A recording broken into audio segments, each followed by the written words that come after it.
Hi musicians, చాలా మందిలో లాగా మీకు కూడా ఈ ప్రశ్న ఎప్పుడు ఉదయిస్తూ ఉండిండొచ్చు. నేను చాలా మంచిగా ఉండాలనుకుంటున్నాను, నా జీవితాన్ని చాలా మంచిగా సాధించాలనుకుంటున్నాను, మంచి ఉద్యోగం కావాలనుకుంటున్నాను, మంచి రిలేషన్స్ కావాలనుకుంటున్నాను, కానీ నేను కావాలనుకున్నట్టుగా ఏది నా జీవితంలో జరగలేదు అని మీకు అనిపిస్తుందా? అయితే ఈ విషయం తెలిసిన తర్వాత మీరు కోరుకున్న జీవితాన్ని సునాయాసంగా నిర్మించుకునే ఒక సౌలభ్యం, ఒక శక్తి మీలో కలుగుతుంది. ఇది ఎలా క్రియేట్ చేసుకోవచ్చు అంటే, ఏదైతే అనుకుంటున్నామో అది మనం కాన్షియస్ గా అనుకుంటున్నాం, కానీ మన అన్కాన్షియస్ గా మన మనసు లోతులోకి వెళ్ళి చూస్తే డీపర్ విత్ ఇన్ మనం చాలా భయాలు, ఆందోళనలు, లేకపోతే డ్యూయాలిటీ అంటాం, అంటే జరుగుతుందా జరగదా, నేను కోరుకున్నది నా జీవితంలోకి వస్తుందా రాదా అనే ఒక నెగిటివిజంతో మనం లైఫ్ను లీడ్ చేస్తున్నాం.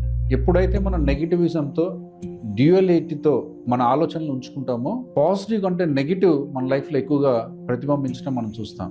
కాబట్టి ఈ రోజు నుంచి మన లైఫ్లో ఇటువంటి వద్దు అని మనం అనుకుంటే వన్నెస్ని మనం ప్రాక్టీస్ చేయాలి. వన్నెస్ అంటే ఏంటంటే, అది ఉన్నా లేకున్నా, కష్టమైనా ఈజీ అయినా, వస్తుందో రాదో అన్నా కూడా నువ్వు నీ మనసులో బలంగా నమ్మి వస్తుంది, సాధిస్తాను, చేస్తాను అన్న సంకల్పం ఒకసారి మీరు మీ మనసు నుండి నింపుకోగలిగితే దాన్నే మనం స్టేట్ ఆఫ్ బీయింగ్ అంటాం. ఎప్పుడైతే ఆ బీయింగ్ స్టేట్, లేదా దాన్నే మనం యాక్ట్ యాజ్ ఇఫ్, అంటే నువ్వు కావాలనుకున్నది నీ లైఫ్లో ఉంది, బలమైన సంకల్పం నీ మనసులో వచ్చిందో, ఆ బిలీఫ్ నీలో క్రియేట్ అయిందో, ఆ ఫీలింగ్స్ నీలో క్రియేట్ అయ్యాయో, ఆ ఆలోచనతో నువ్వు ఫీలింగ్స్గా చేసుకొని ఆ ఫీలింగ్స్ ద్వారా నువ్వు జీవితాన్ని ముందుకు సాగించడం మొదలుపెట్టావో, నువ్వు అనుకున్న దాన్ని పొందటం చాలా సునాయాసం అవుతుంది. ఎందుకంటే నీ డీప్ విత్ ఇన్ అదే ఉంది కాబట్టి. అంటే మన చేతిలో ఏముంటుందంటే, మన అంతఃకరణలో ఏముంటుందో అదే మన చేతిలో ఉంటుంది. అంటే your internal state or your internal feelings nothing but reflections out side. అంటే బయట మీరు ఏదైతే చూస్తున్నారో, మీ లోపల ఏదుందో దాన్ని మీరు బయట చూస్తున్నారు.